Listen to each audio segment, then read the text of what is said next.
Welcome to the Smut Hut. We are Romantasy and D, a D&D campaign where romance isn't a side quest, it's part of the journey. My name is Azul, and I play Bailey Strumpet, an angsty human rogue that likes to keep her options open. Oh, play in the field. Hell yeah. Hi everyone, my name is Nox or Noctis, and I play Lorelia Ravenheart, a half-elf noble woman princess. I think I got everything. And she is a curious overthinker trying to desperately maintain her dignity while quietly convinced she has ruined everything. I mean, what woman in their 30s hasn't felt that on the daily? Oh my god. Legit. Yeah. I'm Cinder. I'm your dungeon master for tonight. Be ready to step into a world of intoxicating beauty and dark, seductive danger with Chapter 30 of Whispers of Witchlight. Tonight's tale opens up as Noctis uncovers a page from their past, a truth written in ink meant for this moment alone. Once that archive is revealed... Oh, no. Dang. I actually meant that, I got confused there. I actually meant that not Noctis, but Azul will give us a page from their past. And once that archive is revealed, Noctis will slip us into the subtext. The restored passages of our last episode 2 weeks ago, where the hidden context ignites a new perspective into tonight's scene. Azul, the quill is yours. Well, my little strumpet over here, at a young age of, 18, we'll say, was taught how to do bondage by one of the other women at the brothel right after her dancing career took off, because they realized that she couldn't really seduce people with her speech at all. She actually turned people off. So they're like, you know what would be good for you? If you learned how to tie knots. Let's just try that for a while. And she got really good at it. So I love that. I want to believe that Bailey focused more of her energy into thieves' cant rather than seductive speaking and seductive foreplay. I feel like she's like, no, I went on the street and I learned how to like talk street. Mm-hmm. And they're like, no, that doesn't help you. And you're like, no, but it will. And she like tried to make it work and it just didn't work. Nobody understood her. And then they were like, let's learn some new skills. Yeah. They're like, ooh, let's try something different. Yeah. Let's do nonverbal. You should just keep your mouth shut. You tend to argue with the guests instead of actually do what they want. I definitely see that. Yeah. No, that's not how you do that. You're doing it wrong. Yeah, your finger is in the wrong spot. Oh man, that's funny. All right, Lorelia, let's hear the director's cut of last episode. Hold on, I don't remember what that. Oh, really? You sure? Yeah, I know for a fact your other one is like 8 minutes long. Don't play me. No, it's not. I can do 3 minutes. I can get it down. Dude, let's hear it. Okay. I'm timing you. I'm timing you right now. I got the seconds on. Go for it. Okay. No, wait, I'm not ready. Don't start it yet. Don't start. You had 2 weeks. I know. Oh, man. Oh, it looks like Monica's here. Oh, perfect. Monica can give us her character fact before we start it off. Or maybe not, because she's not ready, because she just jumped on. I'm sorry. Lulu, you're gonna have to give us, if you're talking, Monica, we can't hear you. No. You're good. She's just making noises. I was getting my life together. Okay. Fair enough. All right. Sorry, I'm here. I do wish that my mask had other reactions other than not talking and talking. I wish it had the face that I made, when Azul said that Bailey learned bondage, I would use that face all the time. Nobody can see this and nobody's watching, but like the faces that I make behind the camera, I have to have an avatar because I have zero poker face. I'm like, oh, like, and I do like wavy arms and I get like really animated and like horrible in-person DM. Worst in-person DM. Can't keep a straight face for the life of me. But I really wish I had some more reactions with my mask. Like the mask from Shrek.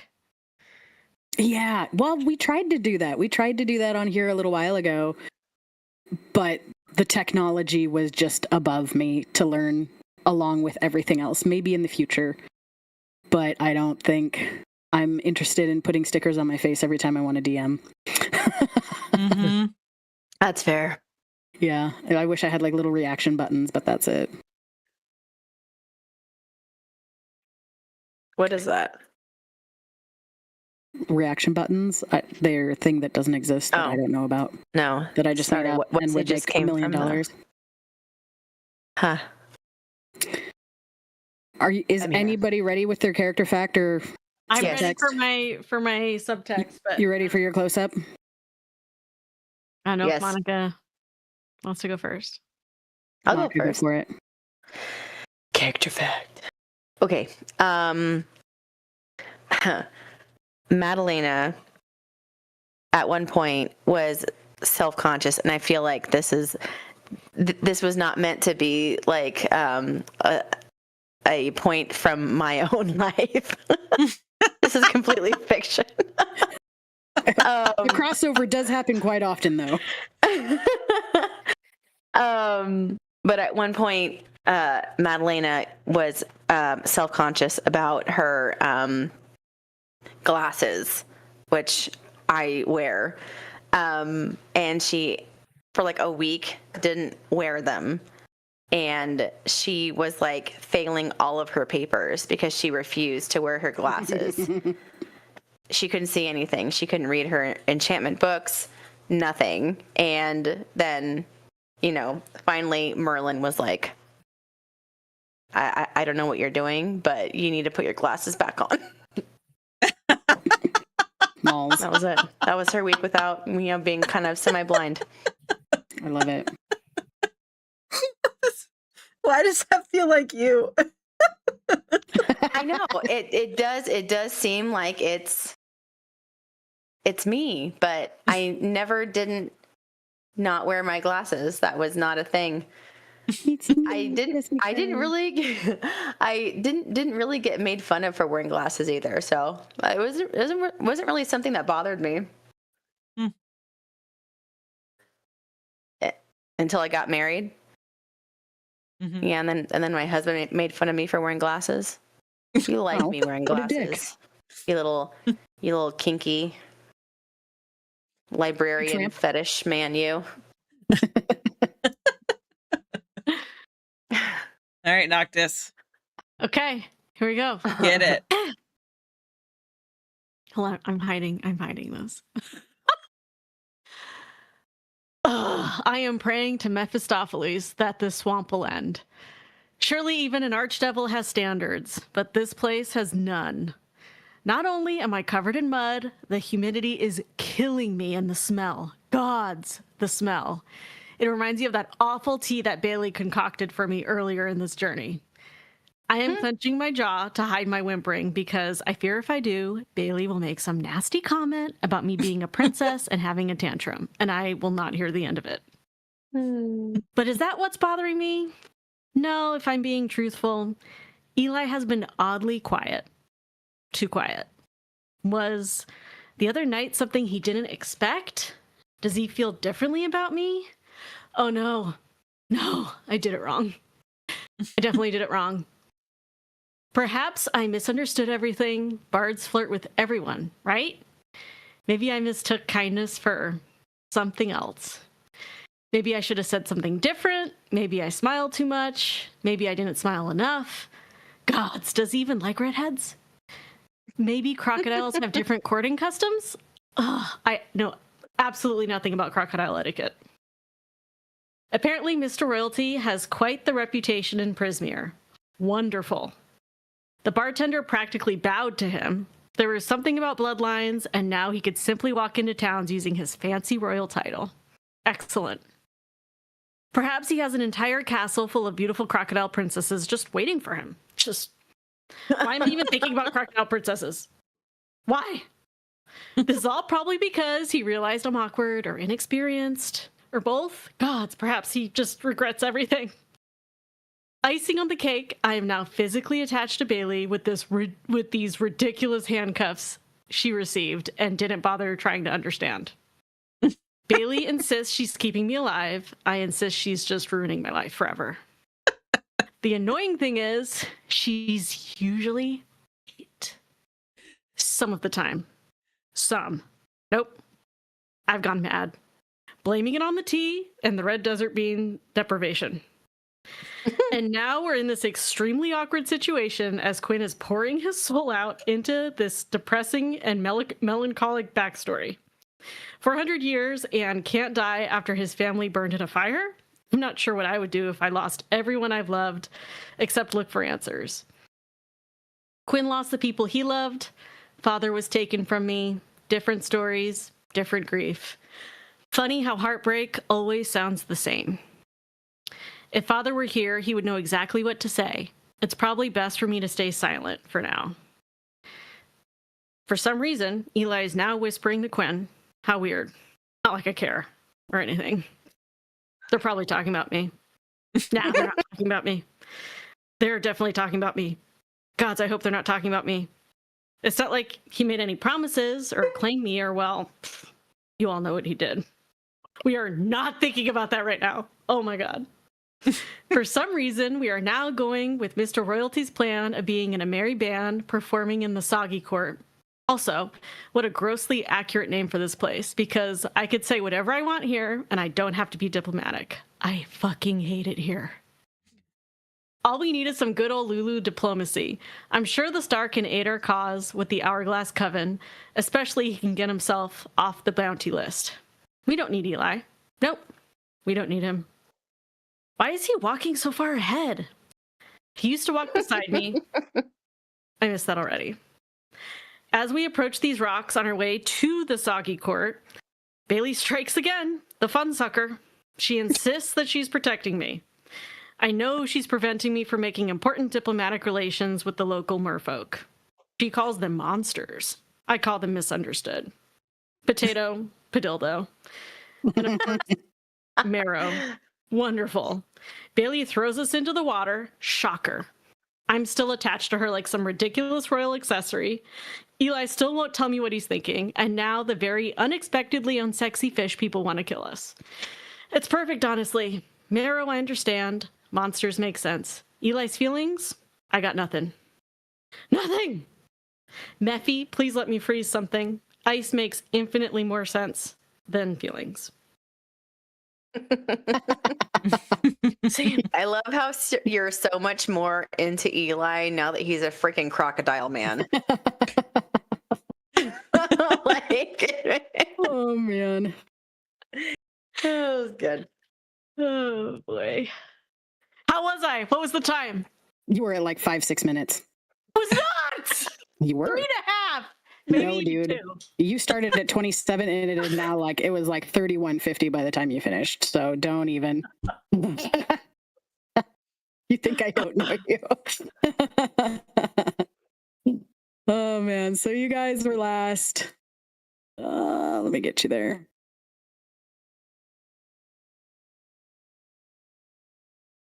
Bailey and Lulu had just been pushed. That's right. Into the water. Before anybody could hit the water, though, they had, Lulu had disappeared and then reappeared 5 seconds later in the same spot. Once again, she is now untethered from Bailey. Fuck, what's your name? Madalena. Maddie, who had seen this, had also been incredibly shocked. She had run towards the girls, also having disappeared, and then 10 seconds later, quickly having reappeared and accidentally run into Quinn's. Of course she did. Of course she did. Accident. And this is where you all are Boobs in the first. middle of combat against the That's merrow. right. We're combat. Mm-hmm. Are we all still turned on from the last thing? I'm still turned Yes. on. Yes. Yeah, you guys are all still from the last Patreon exclusive one shot that we did 2 weeks ago. 1 week ago. 2 weeks ago, last week, you did the D&D book club that I was not there for because I had finals. Oh God, that's right. Yeah, D&D one shot exclusive from 2 weeks ago into Dreamland. They have now reappeared, confused, a little muddled on what had happened, but still, your guys' hot and bothered table Super is horny. still up there. Is still up there. Yep. And the first person to go is the Eli Gator. And he seems pretty confused as to what's happening. You disappeared. He was in a panic for the 10 seconds that Lorelia had gone. And he was looking around and he was like unconsolable, shouting, "Where is she?" and trying to figure out where, and like sniffing the air and looking around. And he immediately suspected the merrow having done something. And you see him missy step right where Lorelia had, where Lorelia had disappeared. And he appeared and you appeared both at the same time. And he grabs you by the shoulders and he goes, "Are you okay?" Lulu jumps and goes, "Ah!" With his scaly claws. And turns around and was like, "Wait, we're back. Are those things still trying to attack us?" Absolutely. She's like, "Perfect. Ugh. At least I'm free of this." And then she like wiggles her wrists like, "I'm free." And he's looking you up and down, and you've never seen him so disheveled and so panicked. He's usually calm and cool in any situation, but he is out of it right now, for sure. Lulu's eyes go wide and she goes, "What happened? Why, what's the matter?" You disappeared. And it's, "Oh. What does a disheveled crocodile look like?"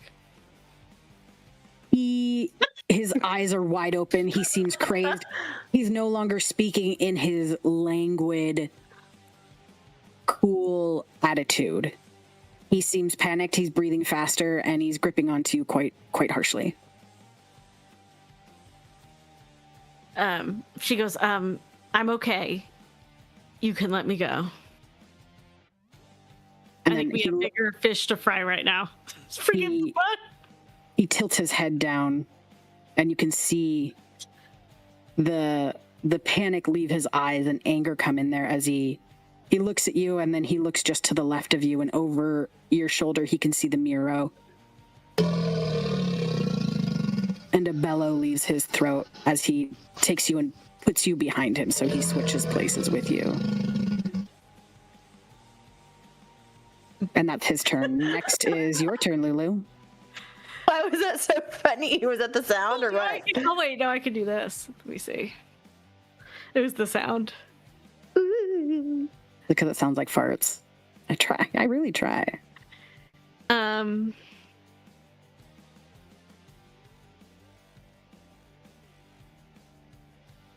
While she's thinking of that, have you guys heard the people that are slowing down the cat sounds?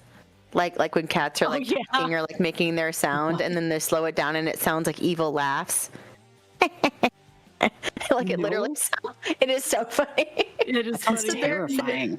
They're literally just slowing down the audio of the cats, you know, doing their little sounds, and it just sounds like little evil laughing I don't like creatures. that. All right, sorry. Lulu's gonna do Eldritch Blast against. Oh wait, no, we're not fighting the. I was gonna say turtles. They're frogs. We're not fighting those, are we? No, they're standing on the shore. These bullywugs are standing up on the shore, like, hey, don't do that! Get away! Gosh dang it! And they're like shouting at the merrows to leave. They're like, get out of here! Can Lulu climb on this rock? And if is it slightly higher than the water? If so, does she have advantage? No. She's in. It is slightly higher than the rock. It does not give you advantage. Nuts.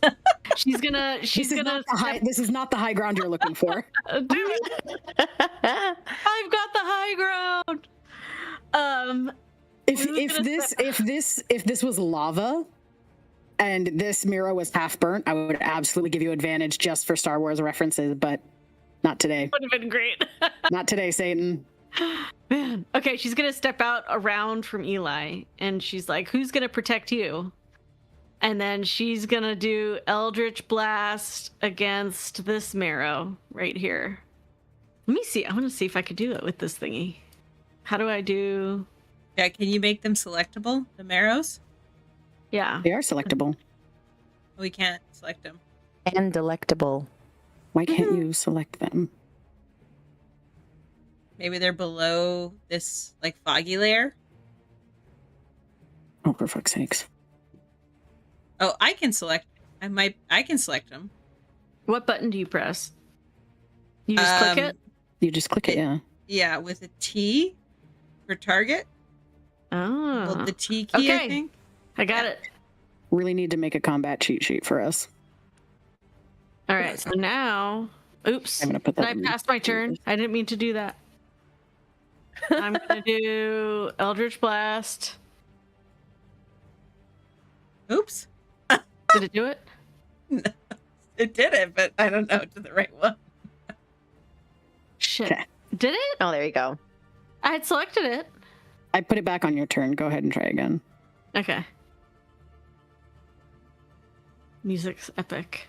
Okay, I'm going to click it once. And then hit attack.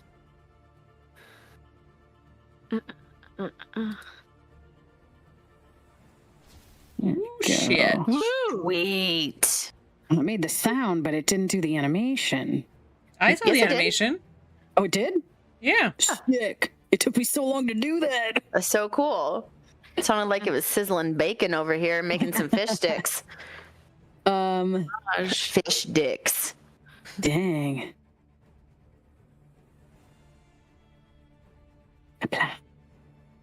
What is considered a critical Cool. roll?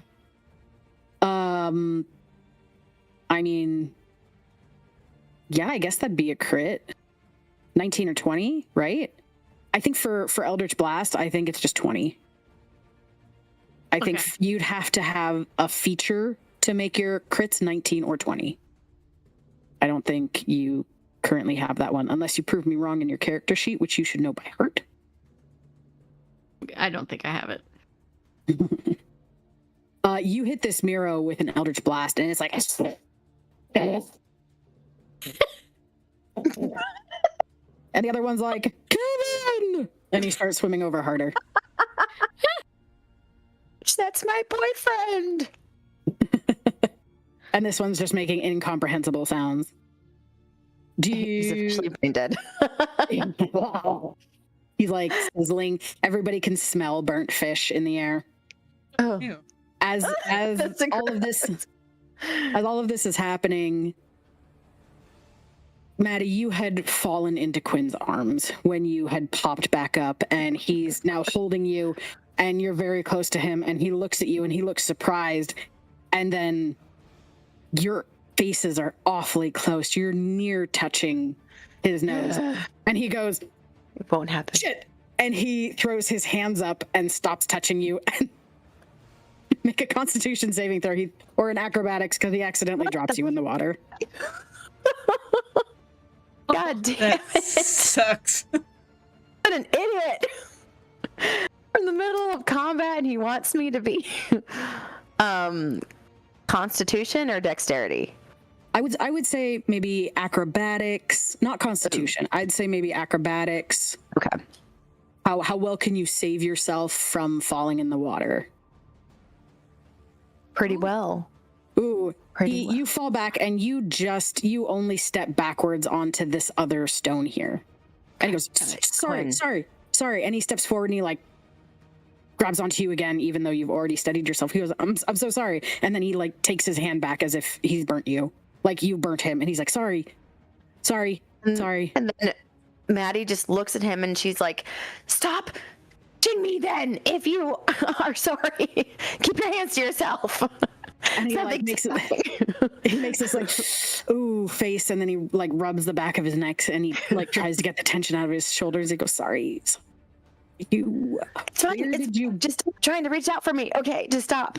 I'm not touching you anymore. Where did you go? We'll talk later. Now is not the time. We'll talk later. And he just seems shocked and he's like, okay. And now, Maddie, it's your turn. He has no sense of danger. I guess if you don't really die, you don't really care if people are in trouble around you. I think he's got his priorities pretty straight. Oh, Lord have mercy. Okay. Don't you smile like that, you little devil. I wrote him. I think he has his priorities pretty straight. I see right through you. Oh, shit. All right. You know what? I'm just going to make you guys have your camera up, and I'm going to turn my camera off. You also get to see the mask.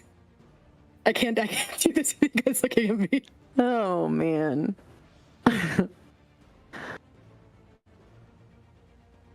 Okay.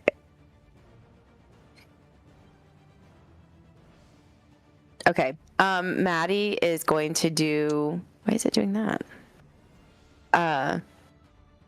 Chromatic orb.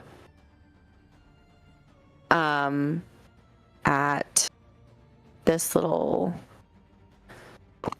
Oops. Some bitch right there. And then I just do this.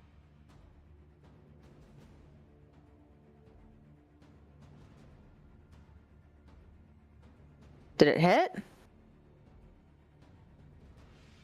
Damage. Did you do it? Which one did you do it on? I hit the T. It's doing the thing. It's this guy right here. I see your chromatic orb. Okay. Okay. Make sure you like apply in the chat, right. Like apply damage or whatever you need to do. I'm doing damage right now. Oh shit. Oof. You hit this merrow and he's like, "Go fuck yourself." He's like, Kevin. No, this was Kevin. This is Stuart. Oh, right. Stuart's like, Kevin. You hit this fish, and how do you want to do this? Oh, wow. You just one-shotted this merrow. I want to, I want it to be kind of disgusting. Like, I want it to, like, disintegrate, and just, like, all of these, like, gross fishy blobs just fly into the air and just kind of, like, plaster onto everybody. Oh my god, that's hilarious. Everybody roll a d20. Thinking of like the fish bits. I'm not sorry. Yes. It's out. Oops, no, that's not what I want. What am I doing? Fish bits, baby. Oh my god. What was the roll? Constitution? It was just D20. Straight D20. Oh, D20. What am I doing?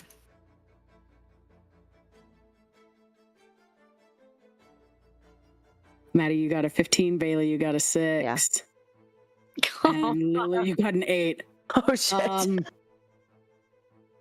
I can press a digi, everybody, after this is over. Yeah. Quinn manages to jump out of the way, but he was actually blocking this explosion towards Alaric. So instead of this huge, disgusting blob of fish guts hitting Quinn, he sidesteps and it immediately pelts Alaric in the face. Eli trying to cover up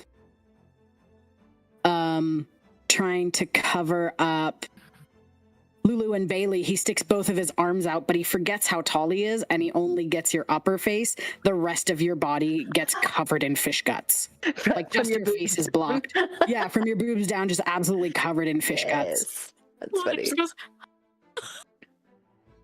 Yeah. Yeah, seriously. Alaric is just disgusted. It's his turn now. Like, he's like wiping. He's like, like it got in his mouth a little bit. He's like, oh, that's so good. Oh fuck! Oh, I think I could taste it. And he's like upheaving in the river. He can't do anything. Bailey, it's now your turn. This one fish is absolutely disgustingly fried. It's just kind of floating in the water. You can see that it's still alive, but it probably wishes it's gonna be put out of its misery. That's the closest one? Yep. And the farthest one is, what is it looking like right now? He exploded. He's everywhere. He's on you. He's on you. Okay. Fish tartar. So, yeah, let's get in it. Bailey looks at herself. She looks at Lulu, and she kind of like grimaces. She takes out her pistol, and then, without looking, delivers it right towards the fish in the water. Let's see if this works. The no-look shot. The no-look euthanasia. Yeah, let's see. I don't know if it'll roll for me or not.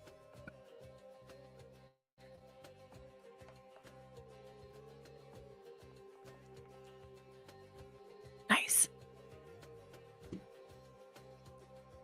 Nice. Okay. Roll damages. Ooh. How do you want to do this? Tell me how Bailey looks so fucking cool doing this. She looks down at herself, and then she grimaces, and she looks over at Lulu, who's on the verge of tears at this point.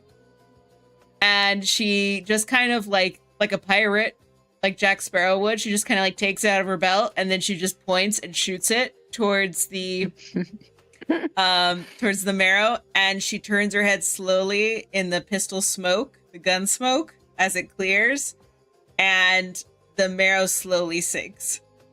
Nice. And as it slowly sinks, you guys are looking around, and you have quite the audience. You see these two bullywugs here look shocked. You see these bullywugs over here on the bottom right. You see them, they've also stopped their work on this balloon here, and they've stopped and they've stared at you. The Galabdur that was in the water earlier now pokes his head out, and everybody looks horrified. They're all like, don't fuck with these people. They're like, oh, dude. This one's like, Stand back. hey, You guys are okay. You just really killed them.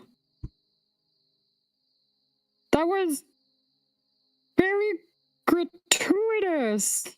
And then they sort of wave you to keep walking along the bridge, and the Galabdur, the big rock monster here, he goes, ugh, and he sinks back into the water.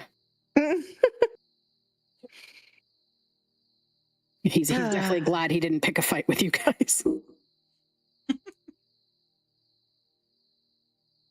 All right, Maddie starts doing prestidigitation on herself, and then turns back, looks at Alaric, and just kind of gives him like a pitying look, and prestidigitations him of all the stuff, and also Quinn. And then once they get over, Quinn had avoided it.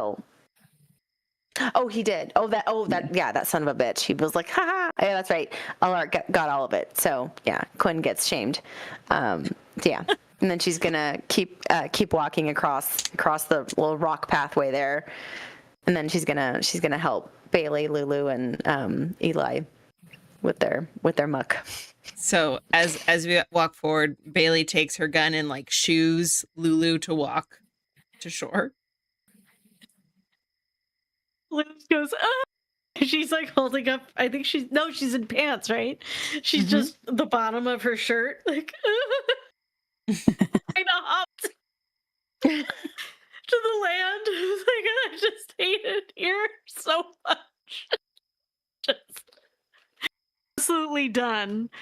About to have a temper tantrum. Oh no.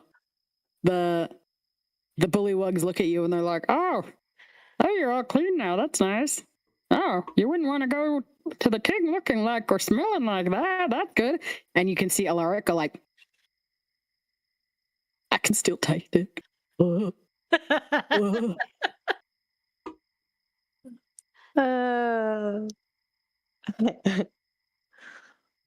Maddie just kind of turns and like gives him like a sorry expression on her face. Sorry. Bailey puts her gun away and she kind of like gets her hair out of her face and she's like, okay, let's go. Well, good luck seeing King. See you later. Maddie Which hikes way? up her skirts and starts walking forward. Who are we Everybody following? roll a perception for me. Ooh.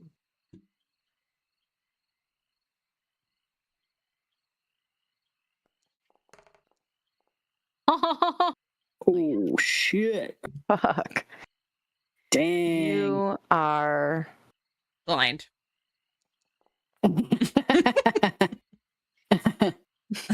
Like Wrath. You're coming into your power? Yeah, shit. coming into It's my power. what's his name? Orpheus from the Matrix can see through time and space and everything with the Yeah, legit. Apparently. Lulu, you see something quickly duck away on the upper right hand, like up and around the wooden structure next to you. You see something dark shifting and moving away. Maddie, you hear laughing as this. You don't see the figure, you just hear the laughing. But Lorelia, you actually see the figure dart away. And Bailey, you see nothing, but you felt like a twinge of like, you're like, were we being watched?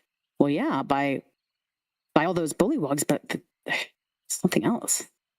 Something else is bugging me.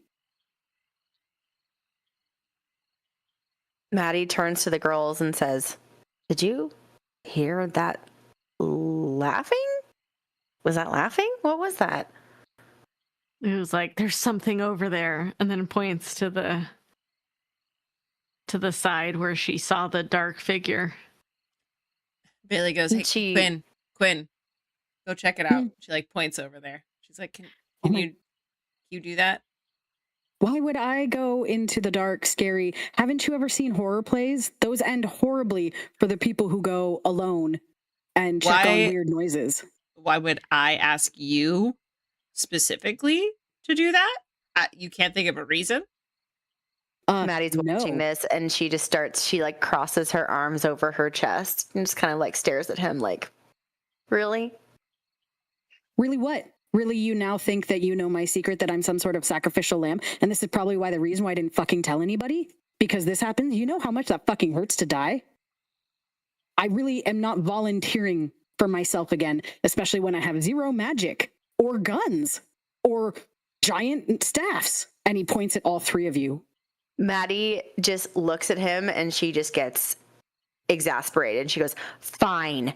And she starts trudging over to go look at it herself because she would rather die than have that conversation anymore.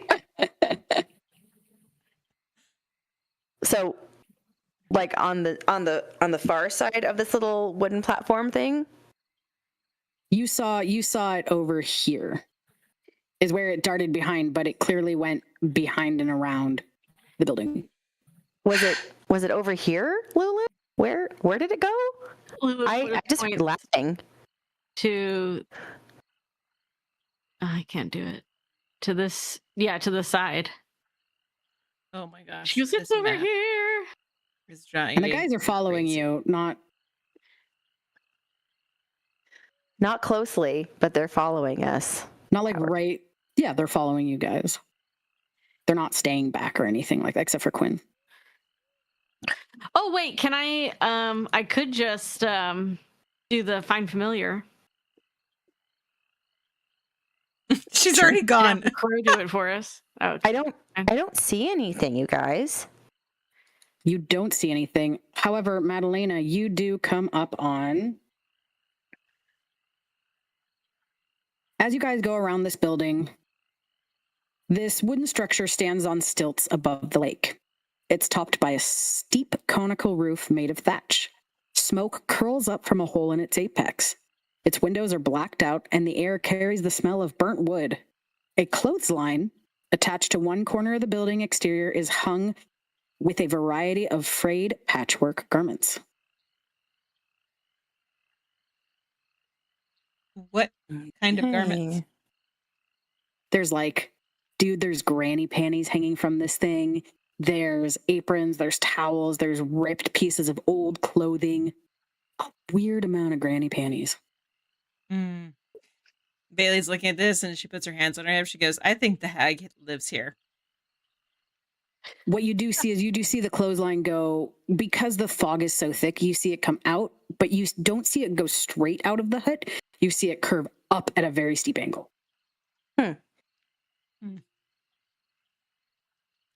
Bailey's like, okay. She's going to go up Maddie's just like walking this around. walkway And she's here. like, Maddie, you're going around the back? Yeah. Maddie, you come upon a flat wooden plank bridge, which spans an arm of the lake. It's lined on one side by rows of bullywug heads on wooden spikes. Oh, At the center how of the lovely. bridge, a small figure sits with its feet dangling over one side. The figure appears to be talking to itself in bemoaned tones. But then the severed bullywug heads nearby erupt in a cacophony of voices, some indignant, others sympathetic, a few more distant rows yell, "What? I couldn't hear what they said!" Bailey knocks on this door. You knock on the door and... Oh. Here... we go. And this bullywug answers. He goes, "Can I help you?" And she goes, hello. Does a hag live here? No, of course not. Who lives here? Nobody lives here. This is the balloon factory. Oh. It looks like a dick, though. Like if you were to like get like an aerial view of a dick, like the balls and the very small one. It's very cold outside. Very cold outside. He goes, "I am Duke Ikrind. I do not live here, but I am attempting to clean out this area." And he opens the door a little more and gestures inward. And it's just totally ramshackled. It's charred. There's a smoky haze. You see wisps of smoke in the air and several spots where a smoldering wreckage threatens to ignite. He seems a little distressed in his leather smock. And as he opens the door to show you what's inside, he sees another fire break out, and he goes and he runs over to a bucket and he pours water on it. Only for another one to start somewhere else, and he just continues this tirade of bucket drenching. Oh. She goes, oh, well, you appear to have this under control. And he looks at you like, like he definitely does not have anything under control. And she kind of like bows like awkwardly again and again as she like leaves the hut, as she like nods her head, kind of as she's like looking around as she's backing out of the hut. You back out of the hut to him scurrying around and him, oh, suit. to him trying to put out these different little fires that are starting. She closes the door and she goes, "Yikes!"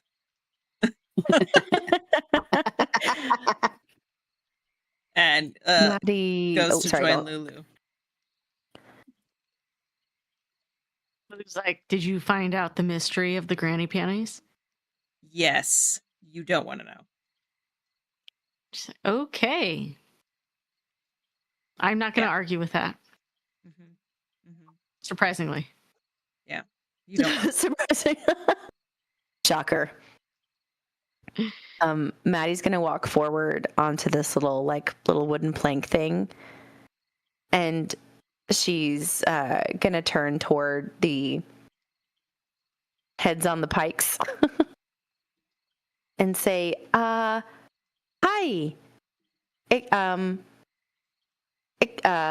excuse me." And you're trying to yell over them, and there's this cacophony, and they're like, well, if I was still in charge, I would have done things differently. And then another one, oh, if you were still in charge, this place would be going to the dogs. Nobody liked you when you reigned. And the other one's like, well, if you hadn't chopped off my head, we would still have that anti-dog inflammation, and this place wouldn't have gone to the dogs. And then the other woman's like, and you just made that up. And they're just arguing with each other. That's great. Maddie is... Where did my thing go? Wait.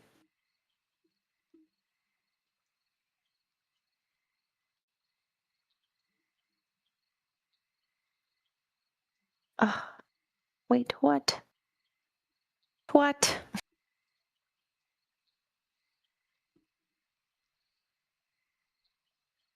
Huh. What are you trying to do?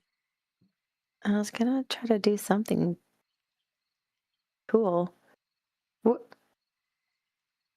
Oh, Bailey, my God, it's right there. Bailey Sorry. Hey, just be careful, okay? Because you were out last time, and there was this whole mud wrestling thing that I don't know that you wanna go first. Just saying. Mud wrestling thing. Maybe have Eli go He first. wasn't there for that. Maybe Eli should go first. He's a bit of a charmer, you know? And Eli shakes his head and he goes, sure, I can do that. And he looks around and he goes, shall we? And he holds his elbow out towards Lulu. Lulu looks around, still unsure, and then hesitates, but then walks over and takes Eli's arm. And you can hear him make just a little bellow, like almost like a purr. Can he purr now? Who knows? Who knows what that sound was? Oh my God. And he walks Maddie, out further with you. Maddie, in an attempt to catch their attention, is going to do prestidigitation for a really loud foghorn sound to try to get their attention so that they stop talking all at once. That's hilarious. Don't you have, not prestidigitation, what's the other one where you can create sounds? It's not chromatic orb, it's something else. No, it's so I was looking for something. So prestidigitation, you can do a sensory effect. Okay. So you can do sensory effect, fire, play, clean, or soil, but yeah. So she's gonna do that, and she's gonna do like a foghorn, loud foghorn sound.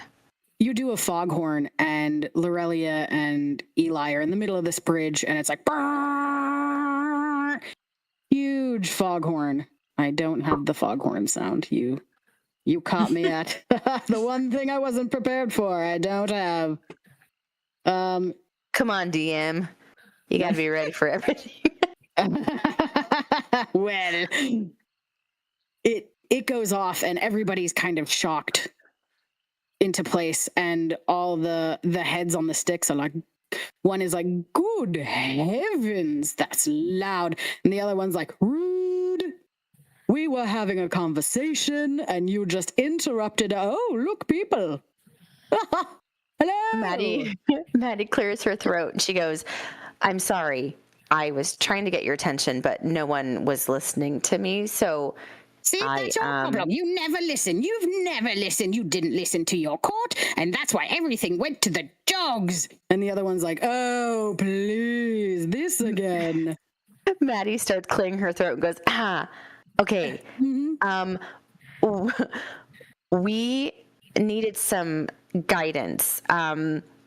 There was a figure that was just around here that was watching us, but it seems like they've gone.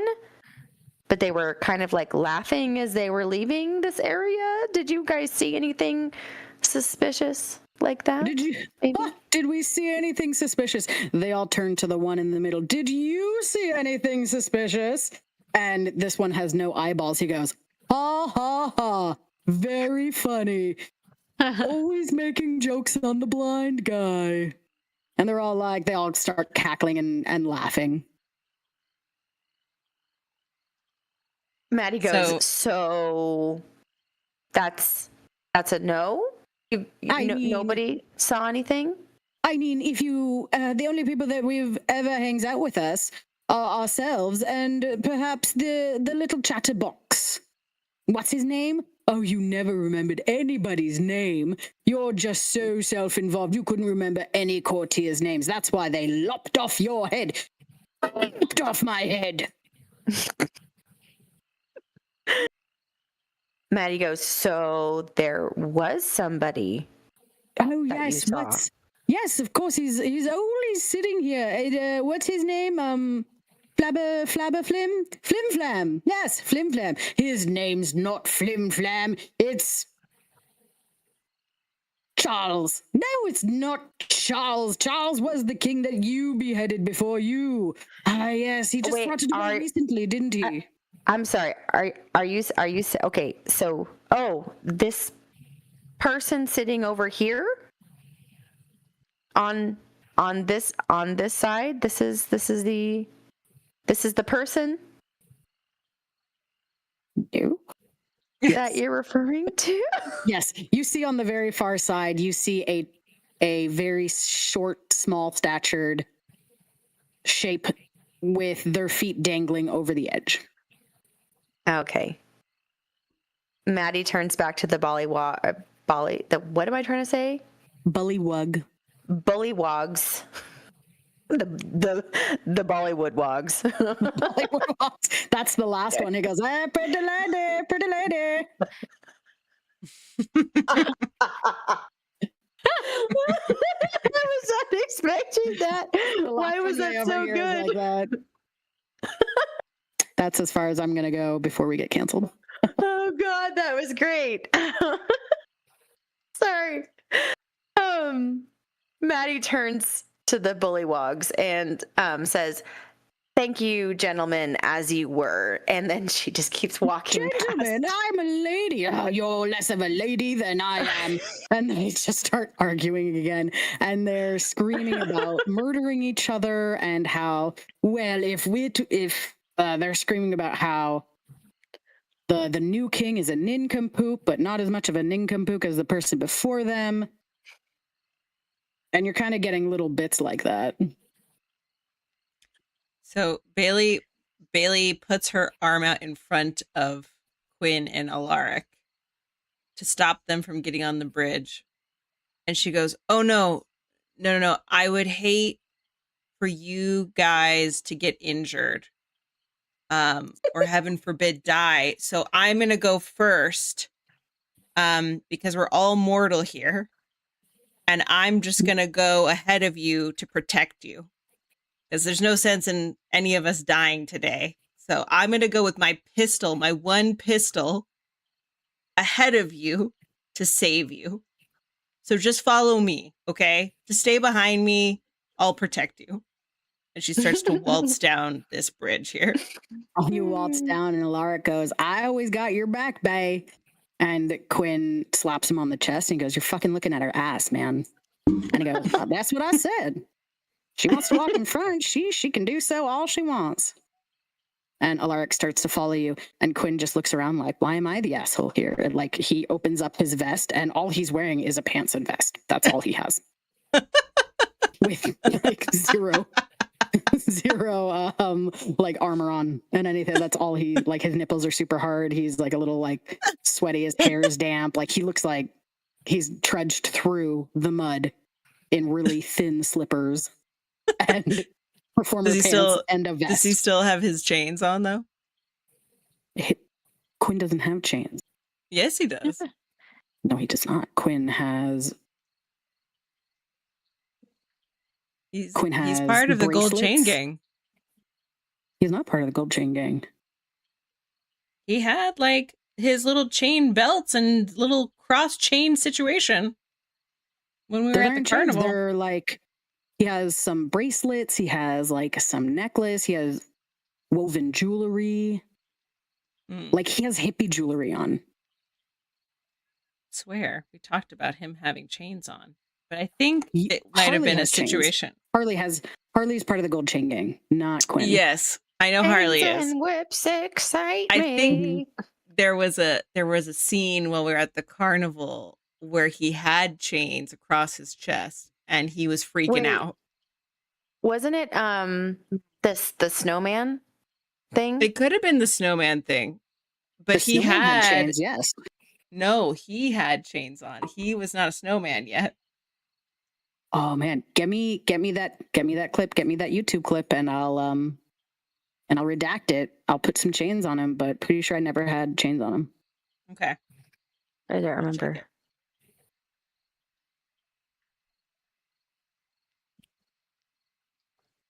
So you guys are crossing this bridge. Eli's bringing up the rear. And you all come up next to Maddie.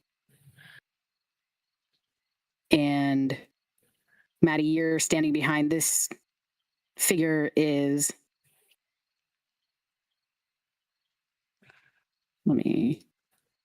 a short-statured, what looks like a boy with a deer skull head. Oh, she's out. Claws for feet, claws for hands, crab claws for hands, scarecrow feet. He looks like a scarecrow that's been podged together, like the abomination that he looks like. Maddie comes up behind him, but then she spies the antlers, and she all but like climbs up Lorelia's like shoulders to get away from this thing. And she's like half like crying. He goes, what are you doing? And then Maddie just goes, oh my God, get me away from this thing. Oh my God. And she's like climbing all over Lulu to get away from this thing. Can Lulu do a... I don't know if it's investigation or history. Because we were at the swamp. Euthanasia. Yeah, we were at the swamp with the billboards. Just kidding. Didn't we say there was a boy with a mask that had knowledge of... Yeah, but that was in our little illusion. That was in our hallucination when we were at the ice river.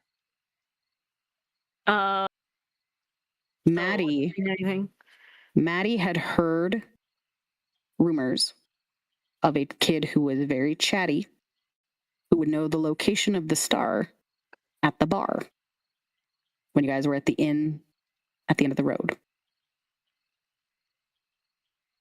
But in your illusion dream, which you guys do remember, you had heard that this person can lead you to the star. And he's sitting there, and you hear him mumble and talking to himself, and he's throwing things into the water. and every so often chuckling at one of the horrible things the heads are saying. Can Lulu sit next to him and just to be like, "Hi, my name's Lulu." And he looks up at you and he sees you and he goes, "Hi there. Oh, you're sure pretty. Look what I can do. I can throw these rocks really far. You want to see me throw these rocks really far?" And he picks one up. He's like, and he like chucks it. He goes, 3 skips. That's my best record so far. Lulu looks and goes, "Wow, can I try?" And then she opens up her hand to see if she could. And he picks one up with his big clawed hands and like drops it into your hand. How big is this rock? Because I feel like it would be huge. It's pretty big, yeah. To fit in his big clawed hands. Is this a strength check or athletics? I would say sleight of hand. Sleight of how much flick you got in your wrist. Okay, let's see. She's gonna like warm up. What's wrong with your friend there? Why is she being so weird? Lulu goes, "What's wrong with you? Lady, why are you so weird?" Maddie just goes, "Ah." And then she buries her head in Bailey's shoulder. She just goes, "Shh, it's the antlers. Sorry, it's not you." Well, that's rude. It is a bit, but it's I don't it's a make fun of condition. your glasses. You can if you want to. I'm sure she wouldn't mind. It's just a condition. That's just mean. Jesus, that's just mean. With a 7, it goes plip plop right in the water. Oh, that's okay that you're not good at this. I've been doing this for a long time, so that's why I'm better at it than you. Lulu tries to win him over and say, "Oh, well, what is this? Hold on. Persuasion. Perhaps you could show me how it's done." Absolutely. She's going to do a persuasion check with her +6 charisma. That's a +10.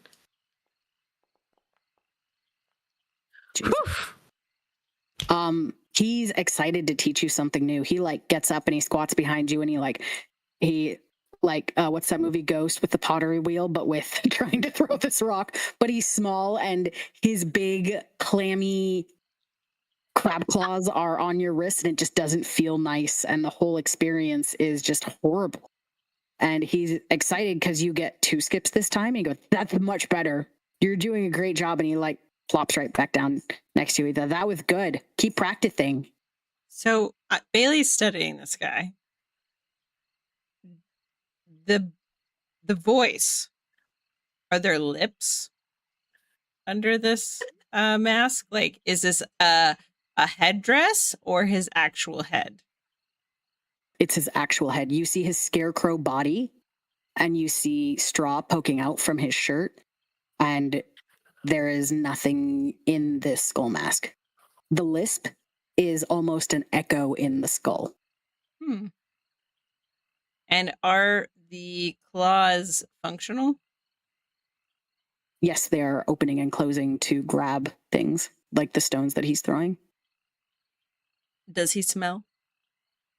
Nope. Okay. I can get behind that.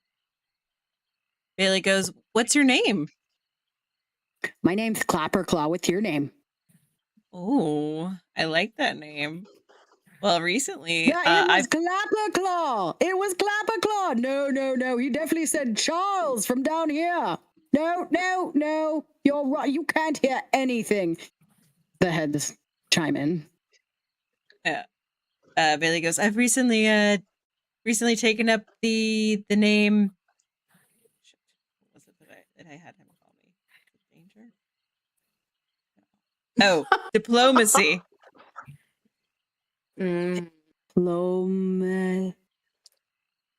Diplomacy? Yeah. Diplomacy? I really like it. I've been taking that as my own. That's a really long name. I mean, not as long as Clapperclaw. It's also a little harder to say diplomacy. Matthew, can I just call you Matthew? Sure. Yeah, that works. Matthew. I like that. You want to try throwing rocks, Matthew? Sure. Yeah. Yeah. And she walks over with Maddie in her armpit at this point, and she leans over and grabs one. And then, has Maddie's head, like her face, like basically in her shoulder, so she can't look at the kid. And then she kind of turns her body and then just kind of whips her arm to the side to do some stone stepping. Go ahead and roll sleight of hand for me.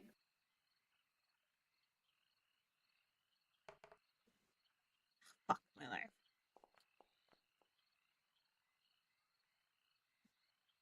9. Again, just one plop. At least you're a little better than your friend was, but I think you definitely need to work on your throwing. That's okay that you have weak wrists. I have really strong wrists, but that's because they're made of wood. Yeah. Yeah, I bet. Mine are just made out of like skin and bone and stuff, so that's not as strong as wood. Not as good. Not as good. No, I was made for this, you could say. Yeah, I would say that. A lot of people would say that, actually. Yeah, I was actually made. Oh yeah, by not who? For this, but I was made by Granny Nightshade. Ooh, is she nice? No. Oh, definitely not. She's the worst. Okay. Why?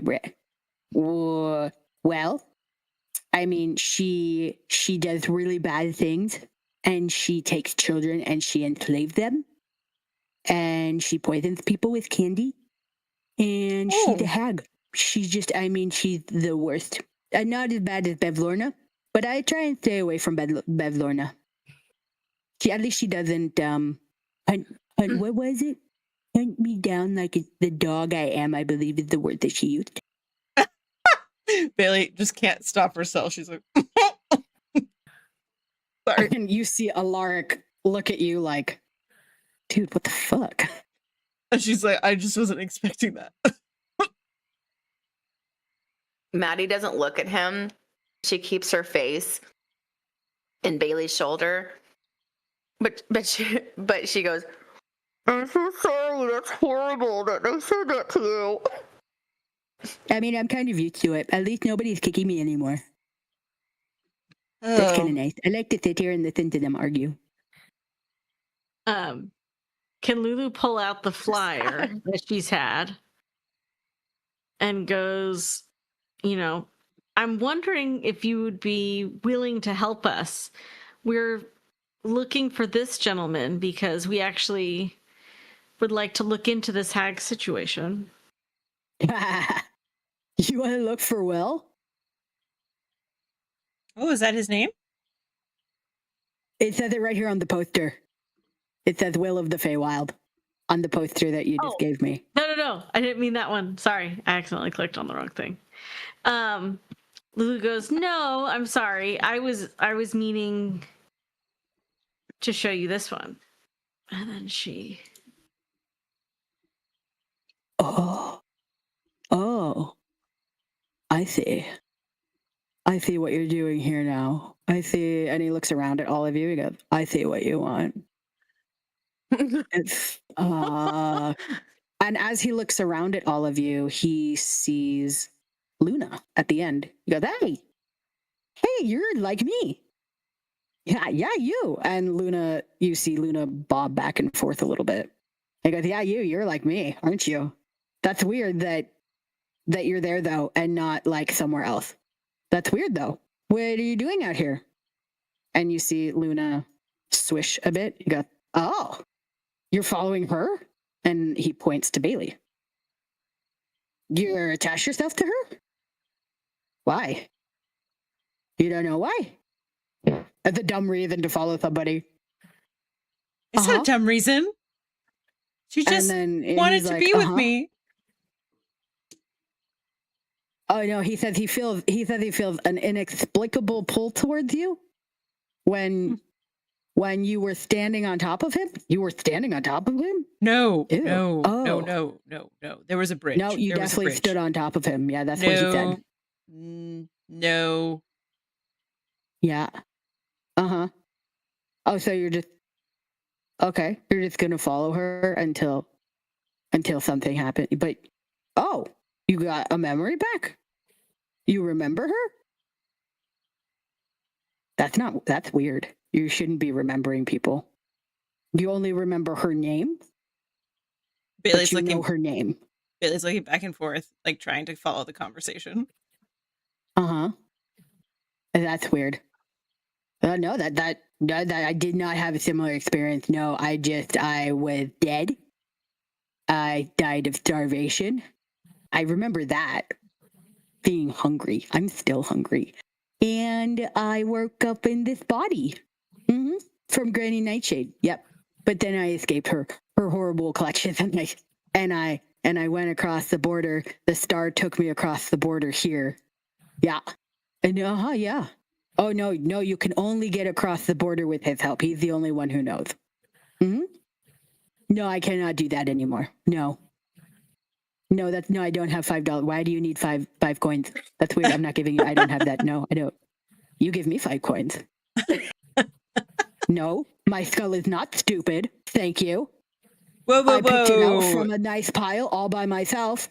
Bailey's and like, I think wait, I really wait. liked it because it was a stupid gourd before and it was rattling around because there were things inside of it that I couldn't get out no matter how much I picked. Okay. So I think I look very cool. No, you're stupid. Okay, whoa. Bailey like steps in between. She goes, whoa, wait a minute. Whoa. Let's turn it down a bit. It's getting a bit heated out here. And she looks at Luna and she goes, that was mean. We don't say those things to people like that. Luna flames a little bit bigger. And she like hides behind Quinn. And then she looks, Bailey looks at the Slim Clam. Nope, sorry. Looks at Clapperclaw. And she goes, I think your antlers look fantastic. I would have done the same. I think they do too. I think they look super cool. Yeah, I think that you guys might have just gotten a little heated, you know? It happens to the best of us. I fought with Quinn probably 6 times on the way here. So it just means that you'll be good friends eventually. We're good friends now, are we? The best of friends, I'd say, right? Bailey just turns to him and looks at him with daggers. She goes, too soon. The best of friends. Friends that will protect their friends from dying and not melt them with their flames or fire. Yeah, and she just ignores Quinn at this point. And she goes, you'll learn to accept them for who they are, regardless of how annoying and inconsistent they say that they are. So I'm just saying, it takes some growth. I don't want to be friends with him. He was really mean to me just now. Yeah, well, he also may said choose some weird that things, and I don't like it. And I don't want to be friends with him. Okay, what kind of weird things? That kid's weird. That kid's just weird. Like Will-o'-the-Wisp, they shouldn't have memories of other people. That's just weird. Well, did you notice and the fact that he's so conscious that he doesn't have a body and he like has these thoughts and he insists they're not supposed to attach themselves to people. They're supposed to help and guide people. But that's not what he said he's doing. I see. That's not your job. Whoa. Let's slow roll. Did you see that he or she was a different color than a typical will-o'-wisp? I mean, he's a little bigger and he's a little bluer. Yeah. It's a little bit different. Just like you. Just a little bit different. No. There's only one me. He's not that special. He's just weird. Very Ohio. I don't like it. Bailey just sighs and she goes, okay. We're clearly in enemy territory right now. And I just caution you to, try not to make enemies so quickly. Because I know all about that. What Will-o'-the-Wisp gonna do to me? Nothing. Oh, he can't do you'd be surprised. You'd be surprised. And then she goes, okay, so like, what other weird things? And did you say he? Is it a he? Should I change the name? Should we change the name? I don't know. He says he should know his name, but he doesn't. But he knows my name. He says that's the first thing he knew with your name. And you're sure it's a he?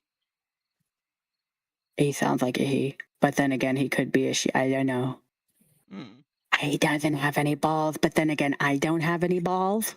Yeah, I see the So confusion. I don't know. That's fair. That's fair. I got some sticks, but no balls. Yeah. Maddie's doing this like weird mix between kind of like still kind of like whimpering and crying, but also kind of like weirdly laughing at the comments that this kid is making. So she just sounds kind of a little unhinged right now. Your friend's weird, and I don't like her either. I don't really want to talk to you anymore. You guys are weird. Okay. All right. You're really weird friends. Yeah, I know. There's nothing I can say about that. It says something about the company that you keep. Yeah. Well, where's your company, though? That's why I prefer to be a super cool, like, lone wolf, just like the star. Yeah. Super cool. I'm my own best friend. And actually, the star, he's my best friend. You know, cool. Oh, I'm like a sidekick. Yeah. You know, I would really love to know how to do that. If you could just tell me where he is so that I could learn that too. I want to be a lone wolf.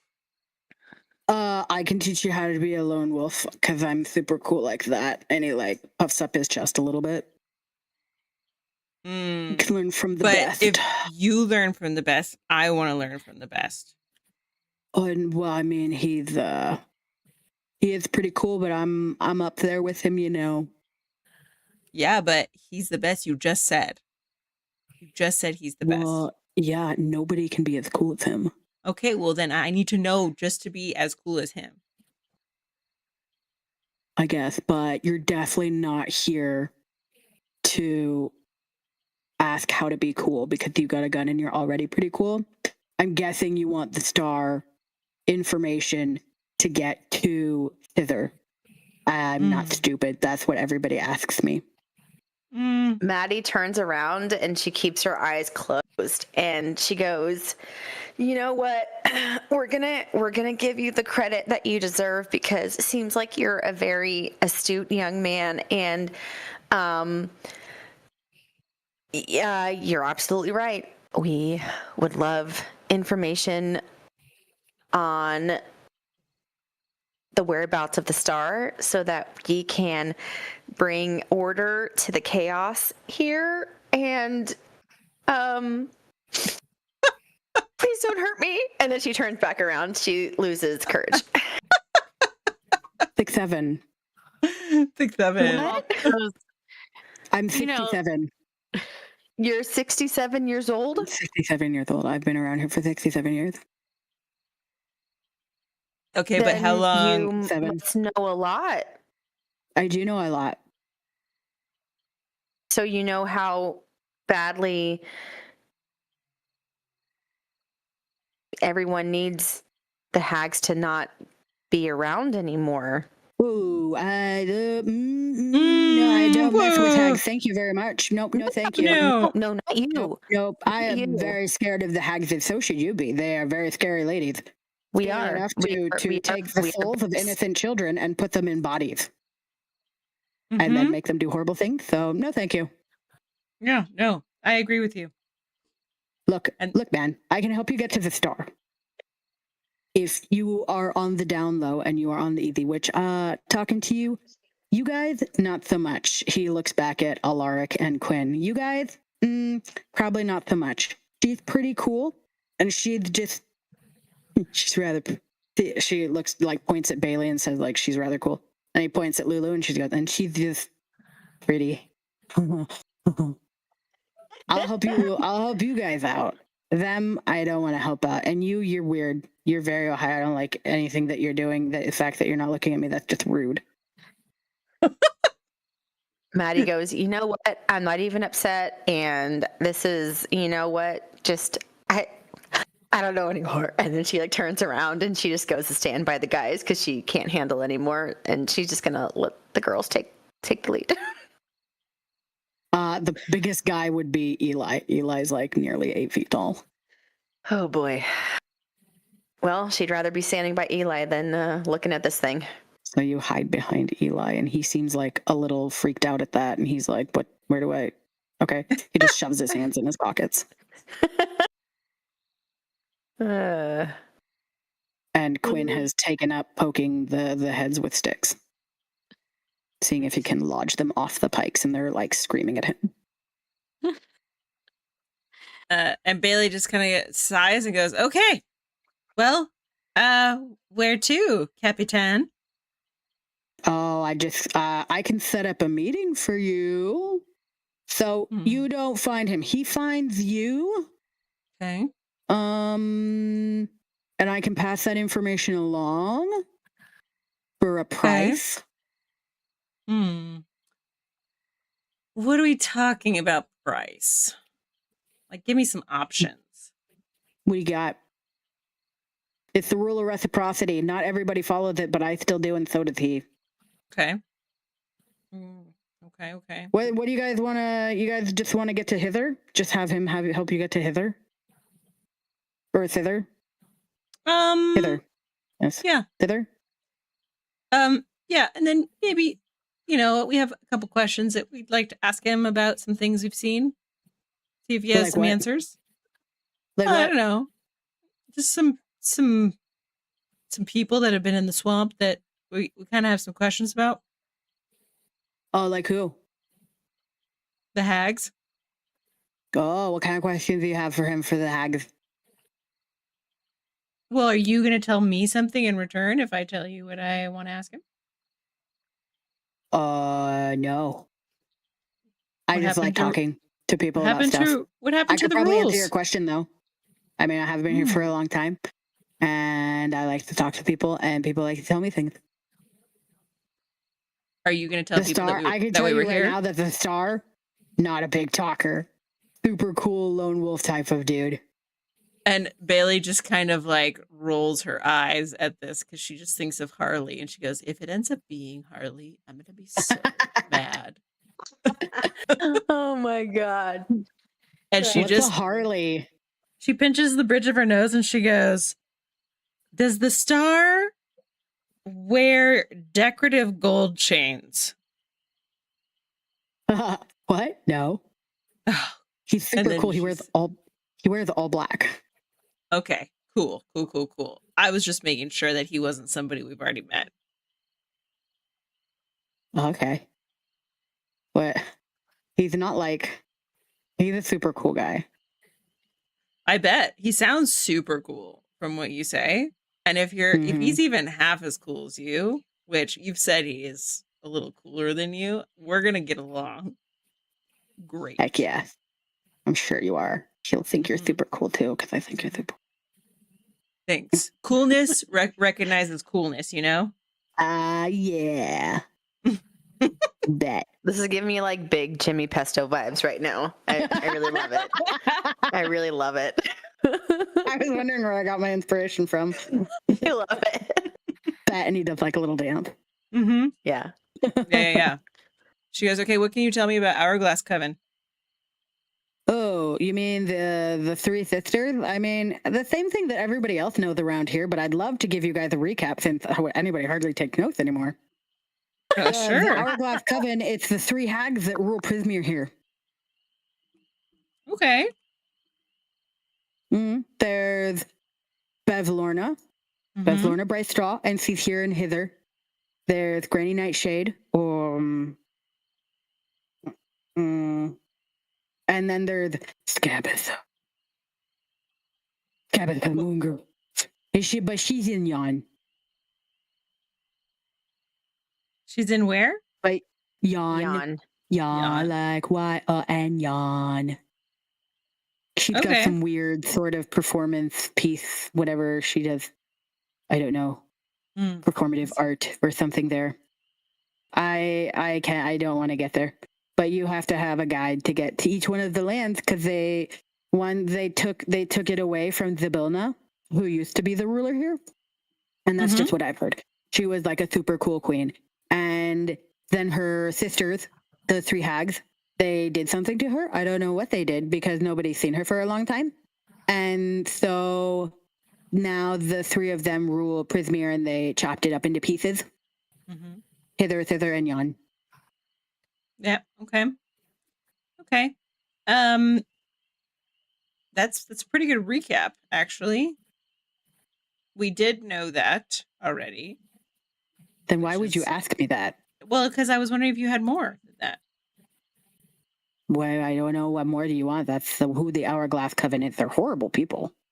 Horrible hags. Yeah. Don't make deals with them. That is just stupid. I made a deal with them that I don't remember. But that's how I got this body, but then I ran away.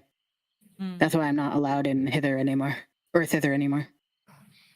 Have you seen a girl with a pig face mask? Ooh. Oh, yeah, I know who you're talking about. You're talking about Sow Pig. Yes. She works for Granny Nightshade. She's here? She's such a fucking bitch. Yeah, I don't like her either. She's gross. Yeah, she's super gross. Is she here? Is this where Granny Nightshade is, in this area? No, Granny Nightshade lives in Thither. Hither is ruled by Bevlorna Blightstraw. She's ugly. Don't tell her. Don't tell her. Don't tell her I said that. And Bailey kind of just like spits to the side. Ew, that's disgusting. What are you doing? You know, it's tradition around here. I'm sitting here. That's how you do it. I don't know what you're That's how you do it. Why would you? Ew. Oh. That's very ladylike of you. And she kind of smiles and she goes, "You don't know?" I don't know what. I know a lot of things. I know a lot more things than you, apparently. You don't know. And she kind of just looks at him like, "I can't believe this. You don't know." I don't know what. Stop it. Stop doing that. I don't know what. I don't like this. Stop it. She goes, "You don't know that every time you mention a hag's name, you have to spit?" Oh my God. Were you just in that disgusting inn? You know it's run by a dirty druid, right? You know that he like has sex with animals and stuff like that, right? That's disgusting. That's some sort of weird thing that they do there, and you couldn't pay me to sleep at that place. There's spit all over. That's unsanitary. That's the most unsanitary place I've ever been. She looks at him with some narrowed eyes and she goes, "Really, how would you know that?" And what? That's weird. I wouldn't know that because I've never been there, and I definitely don't run goods for them. I don't do that at all. Yeah. Mm-mm. You would never. I would. That's No. crazy. No, that's disgusting. That place is weird. I've never been there. I've heard of those things. You see, I do know things. I know all the things, and I know that that's something that they do there. And I know Darius is pretty disgusting. I've heard he's done some weird things. You've heard weird things with like multiple people at once, and I don't understand what it meant.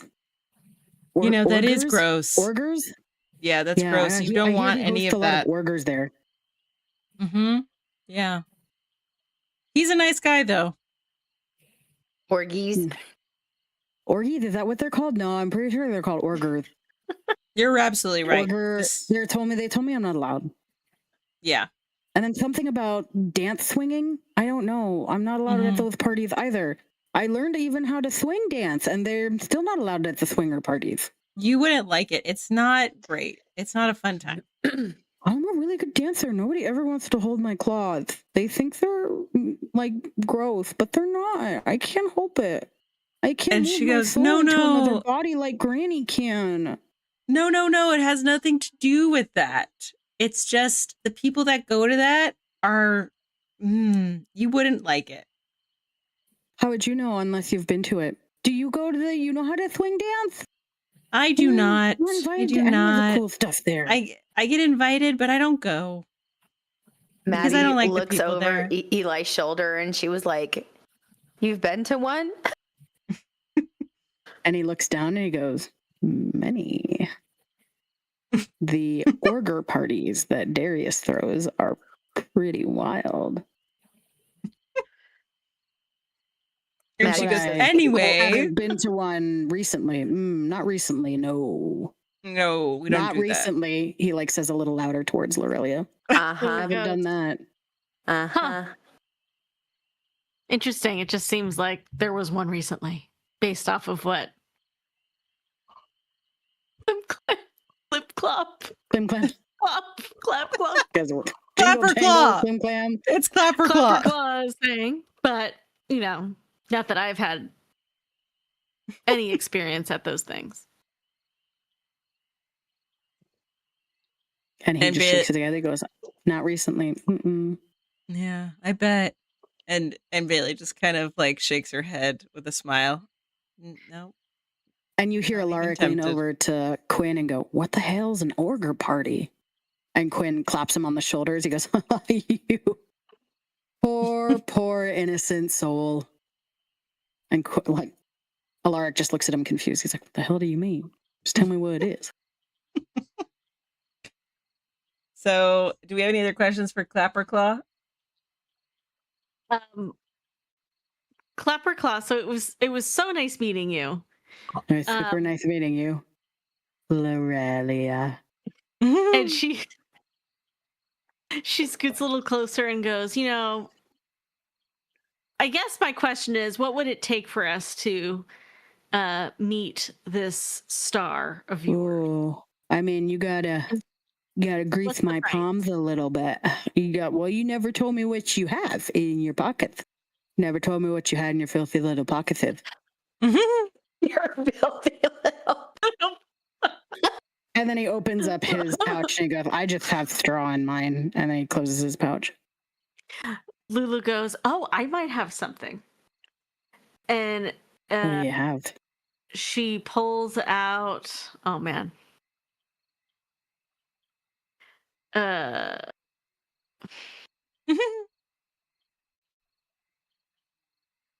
Absolutely nothing.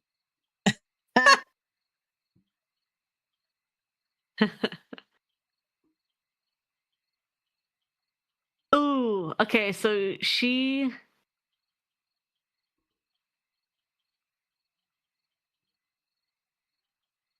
Nothing? looking.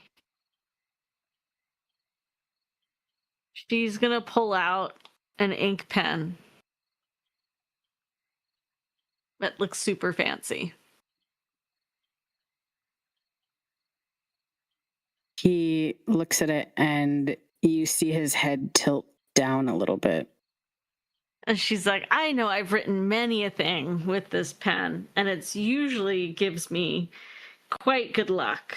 And this is more of like a deception, persuasion." And he goes, "I believe that you can write really pretty things with that. Just, If you had thumbs. Are you making fun of me?" Oh. no, she's I've drawn many things as well. Oh, I'm sure you can draw lots of things if you had opposable thumbs. I'm sure it's pretty super cool to have opposable thumbs to use things like that. And then you like see him look down and you see his hands just go clack, clack, clack, clack, clack, clack, clack, clack. And he seems a bit upset. Maddie, still kind of not like looking at him, says, "Do you ever get cold?" That's a weird question. I'm filled with straw. I don't feel anything. Maddie goes, "Well, it's just a question. You don't have to be rude about it." Maybe if you were smarter, you'd know that things that were constructed like me don't feel cold. You know what? I had some sympathy for you earlier, but now you're just being really rude. You've been rude to me this whole time. You refuse to look at me. You think I'm ugly. You've just been really mean to me this whole time. And then you ask me if I can feel things that I can't feel. And your friend just made fun of me because I can't write any. He goes, "No, that's not what I meant." Oh no. I don't. And You know all the what? heads She was immediately trying to be turned towards helpful. you guys. All the heads Okay. immediately turned towards you guys. And So- they're like, "I can't believe you made that child cry. How dare you? Oh, good job making this poor child just sob and making fun of his horribly ugly appearance and his inability to use tools. Oh my my God. God. What kind of adventurers are these?" So Bailey goes, crouches down between Lulu and Maddie and him to get his attention, and she goes, "I have something for you." And you do? yeah, and she kneels down next to him. She takes his claw and she puts it on her thigh,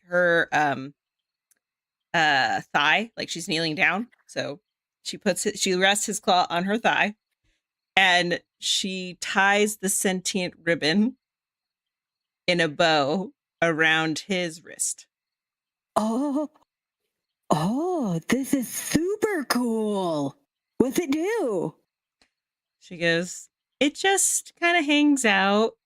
It keeps trying to, fix my hair for me, but I think that if you talked to it and, kind of talk to it a little bit and see what else it can do. I haven't really asked it, but I think it could use a friend like you." It's a friend? You gave me a friend? I did. And he leans down to it and he holds it towards his chest and he's really excited and he goes, "The nicest thing everybody just gives me stuff, but you gave me a friend. Thank you." And she pats his little straw shoulder, the sentient ribbon. Oh. Sorry, I was looking at my bag of tricks over here. Oh my god. And he gets really excited. He goes, "Okay, I'll let him know that you guys are looking for him. You just want passage, right? Passage to the next place." Yeah. Okay. And information, Maddie says. What information do you want? Didn't I just answer all your questions? I don't know, kid. Maybe there's more information that we need, but thank you. 6'7". You. We're so thankful. What? 6'7". What does that even mean? I'm 67 years old. I'm not a kid. Okay. Stop Sorry, calling me kid. sir. You just call me Clapperclaw.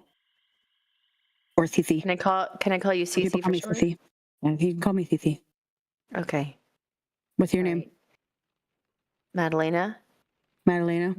My friends call me Maddie. Am I your friend? Can I call you Maddie? Yes. Okay, Yeah. Maddie. Okay, Maddie. Maddie and Lorelia and Macy. They're my friends now. And you, I guess. You know what? Even though you were really mean to me, if you're going to scissor anyways, you might as well pick up a body from Granny Nightshade so that you don't look so stupid floating around, not being able to talk to your friends. And then you see Luna whip over towards him and goes, "Yeah, it's super cool. I know. I'm sure she has a bunch of bodies to choose from. I'm sure you can choose the coolest one. I didn't choose this one. It was just given to me. I did find this head, though, in the forest. There's a really old part of the forest that I found this in. And yeah, I traded it out for that stupid gourd. I don't really care for that gourd. It has money in it if you find it there." Mm-hmm. Mm-hmm. No, I don't think that's a good idea. No, possession didn't really work for me either. No, it just burns their bodies. It hurts them. It is kind of funny. Lulu scoots away from him a little bit. And yeah. Bailey's like, okay, all right. So where should we stay so that you can find us, so that he can find us? He'll find you. No worries. He'll find you. Okay. And Bailey's kind of looking around. Why do you guys want to get to Hither anyways? What are you looking for? You can tell me. I can keep a secret. Oh yeah? Yeah. Well, we've each lost something that we need to collect. What'd you lose? Well, similar I guess, to everybody around here. Everyone's got something they lost. That's true. That's true. What'd you lose? What'd you lose, Maddie? Maddie kind of prickles a little bit. And she says, how do I know you're actually trustworthy? I And won't mean, tell anybody about this. you don't, but we're friends, right? And friends keep friends secrets. You said you were my friend. You are my friend, right? Yeah. And friends keep friends secrets, right? Friends don't tell lies to each other. Maddie kind of looks between Lulu and Bailey, like kind of like talking with her eyes, like, Yeah. And Bailey goes, wait a minute. should I tell him? What about these guys? And she points to all the heads. What's going on? What about these guys? You're my friend, but what about these guys? Oh, they can't hear you over the sound of their own blowhardedness. They don't care. They only scream at each other because they're angry that they each killed each other. These are the former kings of the Soggy Court. Kings and queens. Kings and queens. Kings and queens. It's really funny to listen to them argue. They say really horrible words that I'm not allowed to repeat. Bailey laughs and she goes, where can we shop and find cool things here? Oh, you want to go to the weather balloon. No, I'm sorry, not the weather balloon. You want to go to the... You want to go to Trinket, Bauble, and Charms. They're at the... You just keep going this way and you'll eventually run into them. Okay. Yeah. Baubles and Charms. Yeah, they're the big black storm balloon that you can buy stuff out of. Okay, careful, though. They'll rob you blind. They'll take things from you. I was going to trade something for them, like maybe a new head with the thing that you gave me, but I don't think I'm going to trade this for anything. This is mine now. You keep that safe. Yeah. It's not every day that you find one of those, so it's irreplaceable. It's my friend. Of course it's irreplaceable. All right. I'm going to name him Ribben. That's a great name. That's funny. Ribbon. And Bailey kind of looks at the group. She goes, well, shall we head over to Trinket, Bubbles, and Charms? See what... Good luck getting through the Soggy Court. Oh, well. You have any tips? They'll talk your ear off. You never did tell me what you guys had lost and why that matters, but that's okay. Fine if you don't want to talk to me anymore. Oh, no. It's not about that. It's about appearances. I already told the bullywugs over there that we're here for shopping, and if we don't make it there soon, they'll suspect us. Oh, that's crazy because I actually heard you tell them that you're here for the band. It's also what we said. I originally said shopping, so I have to also follow through with that. You didn't hear that. Your alligator friend, and he points at Eli and he says that you guys are abandoned, that you're here to play for the Soggy Court. The king already heard about it. That's how I know. Yeah. We're heads were already talking about it like 10 minutes ago. They were actually super excited to have a battle of the bands next session. Oh my god. And she looks at Eli fantastic. like, great. We better get going. Are you sure you don't want to stick around and talk anymore? I'm really lonely. The heads, they just talk at each other. Sometimes they talk to me. You can, Maddie shudders and she goes, you can come with us if you want. She hears herself say. Do you want me to come with you? Because it seems like I make you uncomfortable. No, Maddie just kind of like What's that, closes Maddie? her eyes. What's that, Maddie? What did you lose? No. She's gonna tell him. She's gonna tell him.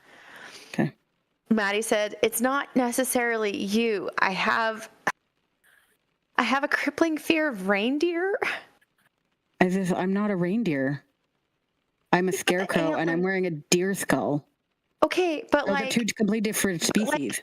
but it's Not like the all- antlers. Not all deers look alike. That's very speciesist. I mean, Bailey kind of huffs Okay. a laugh.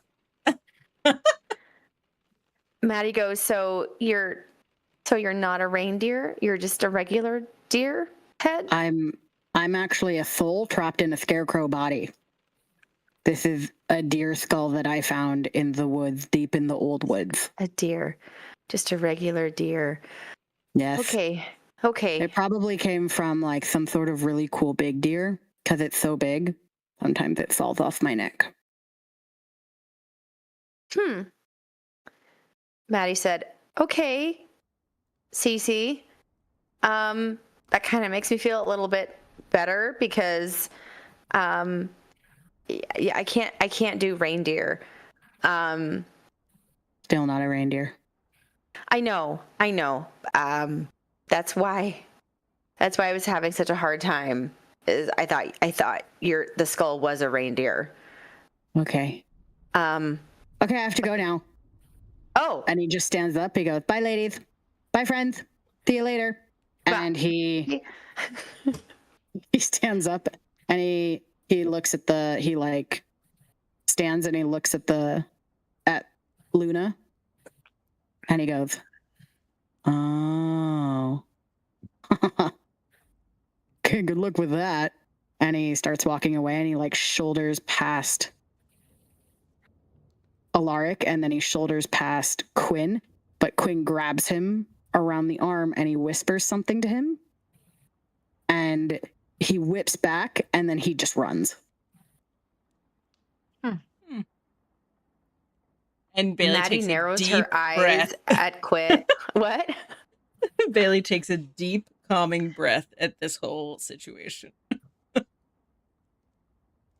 After that episode with Quinn, she's just like, Maddie looks across at Quinn and just kind of like narrows her eyes accusatorily and just goes, "What did you tell that boy man that made him run so fast? Did you threaten him?" What if I did? Hey. Just saying, what if I did? I didn't. Oh, okay. Well, don't talk in riddles. Did you threaten him or did you not? You said you didn't. Nope. What did you tell him? I told him he was being disrespectful. Oh.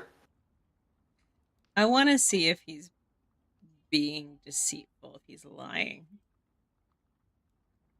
It was like, well, hopefully you didn't say anything too bad because we still need to get to the star. I would have done that after we got what we wanted.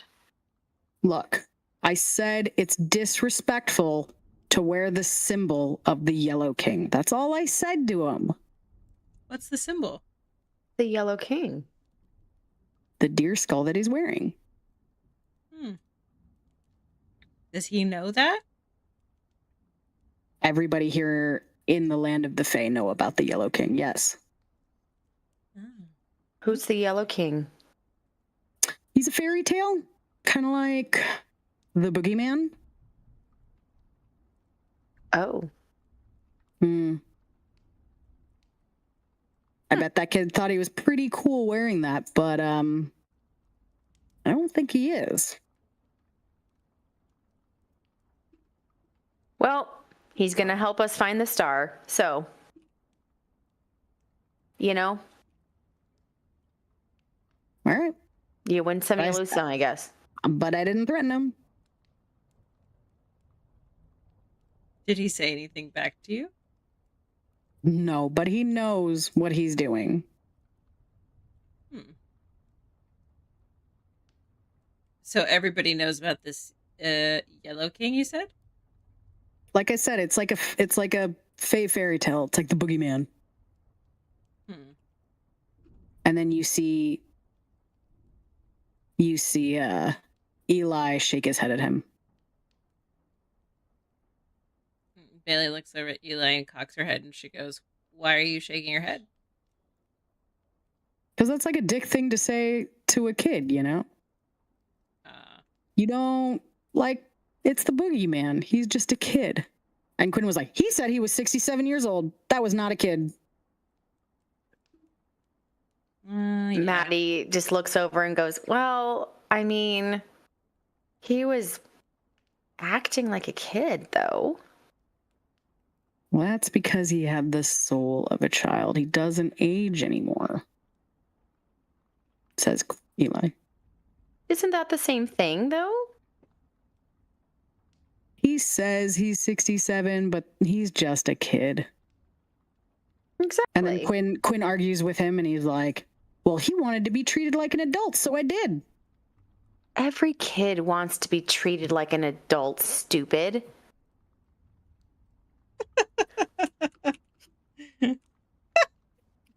Did you just call me stupid? It's Maybe. very mature of you. You want to be treated like a kid, too? Maybe a little... You know what? Yeah, kids don't have any responsibilities. I wouldn't have to be traipsing across trying to save the whole frickin' Feywild over here, getting souls back. Sure, I'd love to be a kid. Take me back. I would love to be scouring my scrolls and writing down different potion equations and whatnot. Oh my God, you think that's what kids do instead of playing outside and having fun? Oh my God, what was your childhood like, dude? My And childhood Bailey- was fantastic. Bailey goes, not now. Not now. This is not the time. And like, as you guys are arguing, you notice that the heads have gone completely silent and they're like, ooh, get him. They're getting the drama. The louder you guys argue, the quieter they get. And they were like, oh, he's got you there. Yeah, maybe she does want to be treated like a little kid. And they're like, who are you to invoke the Yellow Lord's name, the Yellow King's name? And they just keep going back and forth like that. Maddie Bailey- looks at Quinn, and then she just gives him a face and says, well, then if I'm immature and a child, then it wouldn't matter if I called you a complete butthead, loser, idiot, poo-poo face, dum-dum butt. Whoa. Those are nasty names, little girl. Maybe you should get a spanking for using such dirty language. And that's where we're going to end the session. That's where we'll put the bookmark. We may be closing the covers on this chapter, but the ink is still wet and our tale is far from finished. Thank you for reading along with us, and make sure you tune in next time when we pull this story right off the shelf.